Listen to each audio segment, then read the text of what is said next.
ऐसा क्यों होता है कि कुछ चेहरे देखते ही आकर्षक लगते हैं? कोई एक नज़ारा देखकर मन को शांति मिलती है तो दूसरा बेचैन कर देता है। क्या सुंदरता सिर्फ अपनी अपनी पसंद की बात है, या हमारे दिमाग में कोई छिपा हुआ कोड चल रहा है?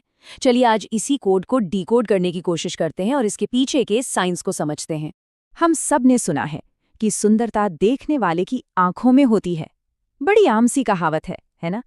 लेकिन क्या यही पूरी सच्चाई है या कहानी में कुछ और भी है? असलियत तो ये है कि हमारे दिमाग के अपने कुछ नियम हैं, और ये नियम कोई रातों रात नहीं बने हैं। ये लाखों सालों के इवोल्यूशन का नतीजा है, जिनका मकसद था हमारा वजूद बचाए रखना। ये हमारी सोची समझी पसंद से कहीं ज्यादा गहरे हैं। तो इस कोड का सबसे पहला और सबसे बुनियादी हिस्सा क्या है? इसे कहते हैं सर्वाइवल कोड, और इसकी जड़ें बहुत गहरी हैं, हमारे पूर्वजों के समय तक। ये आइडिया बड़ा मज़ेदार है। देखिए, हमें लगता है कि हम चुन रहे हैं, लेकिन सच्चाई ये है कि हमारा बायोलॉजिकल सिस्टम अपना फैसला पहले ही कर चुका होता है। हमारा सचेत मन तो बस बाद में उस फैसले को सही ठहराने के लिए एक कहानी गढ़ लेता है। तो ये सब शुरू कैसे हुआ? सोचिए, हमारे शुरुआती पूर्वजों के लिए एक हेल्दी पार्टनर का मतलब था मजबूत बच्चे और वंश का आगे बढ़ना। तो दिमाग ने हेल्थ के सिग्नल्स को जल्दी से पहचानने के लिए शॉर्टकट बना लिए, और चेहरा वो बन गया हेल्थ और जेनेटिक फिटनेस की एक जीती जागती रिपोर्ट कार्ड। और उन सिग्नल्स में से एक सबसे पावरफुल सिग्नल कौन सा है? सिमेट्री। एक बैलेंस चेहरा एक तरह से इस बात का सिग्नल है कि डेवलपमेंट के दौरान कोई बड़ी गड़बड़ नहीं हुई। इसीलिए हमारा दिमाग अपने आप ही सिमेट्री को अच्छी सेहत और मजबूत जीन से जोड़ता है, और हमें आकर्षण महसूस होने लगता है। और ये बात सिर्फ चेहरों तक ही नहीं है। कभी सोचा है कि एक खुला हरा भरा पार्क देखकर शांत क्यों लगता है? क्योंकि ये हमारे पूर्वजों के सवाना जैसे घरों की याद दिलाता है, जहां वे खुद को सुरक्षित महसूस करते थे।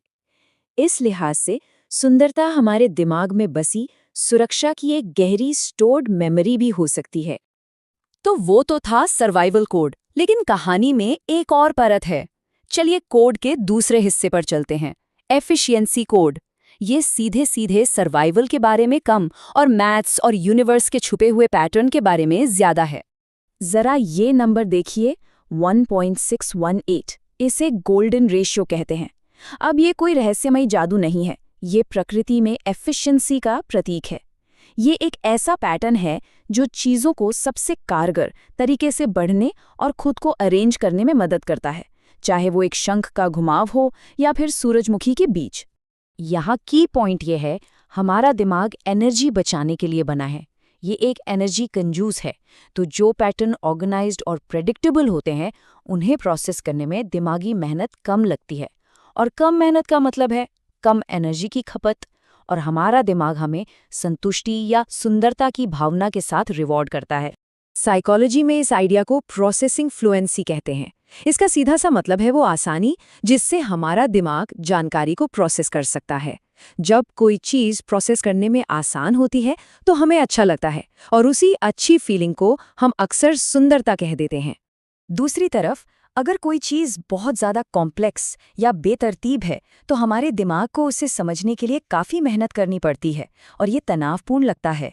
ये दिमागी तौर पर थका देता है। लेकिन इसका उल्टा भी सच है। अगर कोई चीज़ बहुत ही ज़्यादा सिंपल है तो वो उबाऊ हो जाती है।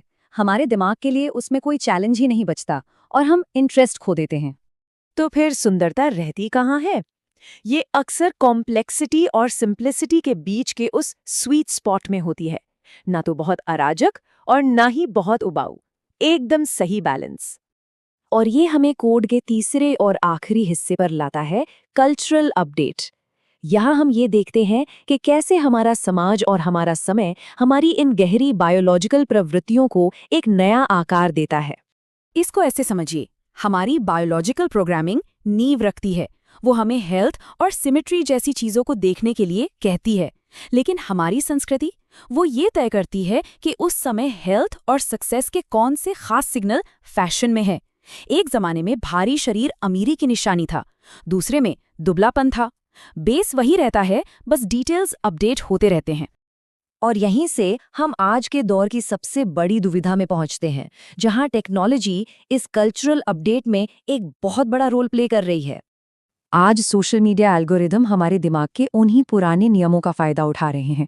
उन्हें पता है कि सिमेट्री और मजबूत हार्मोनल सिग्नल वाले चेहरों पर सबसे ज्यादा एंगेजमेंट मिलता है, तो वो हमें वही चेहरे बार बार दिखाते हैं। तो इसका असर क्या होता है? जब हम लगातार इन आइडियल चेहरों को देखते हैं तो नॉर्मल के लिए हमारी बेसलाइन ही बदल जाती है। हमारी उम्मीदें अवास्तविक हो जाती हैं और खुद के प्रति असंतोष बढ़ने लगता है। ये हमें एक जरूरी सवाल पूछने पर मजबूर करता है, क्या हम सुंदरता चुन रहे हैं या एल्गोरिदम हमें सुंदरता के लिए ट्रेन कर रहे हैं? तो ये सब जानने के बाद हम अपनी पसंद पर कंट्रोल वापस कैसे पा सकते हैं? देखिए, पहला कदम तो जानकारी ही है।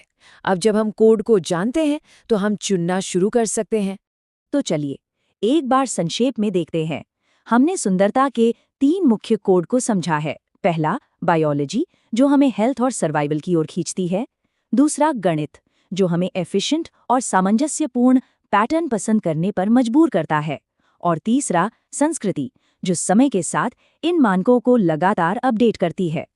ये सब जानने के बाद शायद हमें खुद से ये पूछना बंद कर देना चाहिए कि सुंदर क्या है। हो सकता है कि ये सवाल ही गलत हो। शायद असली और ज्यादा जरूरी सवाल ये है, किस तरह की सुंदरता हमारे मानसिक स्वास्थ्य के लिए अच्छी है? क्या ये वो सुंदरता है जो एल्गोरिदम हमें परोस रहा है, या वो जो असलियत में, कमियों में और सच्चे इंसानी रिश्तों में निहित है? आखिर में सबसे जरूरी बात यही है, जब आप इस छिपे हुए कोड को समझ जाते हैं तो आप इसके कंट्रोल से बाहर आ जाते हैं। आप जागरूकता के साथ चुनना शुरू कर सकते हैं कि आप किस तरह की सुंदरता को महत्व देना चाहते हैं, और असली आज़ादी वही है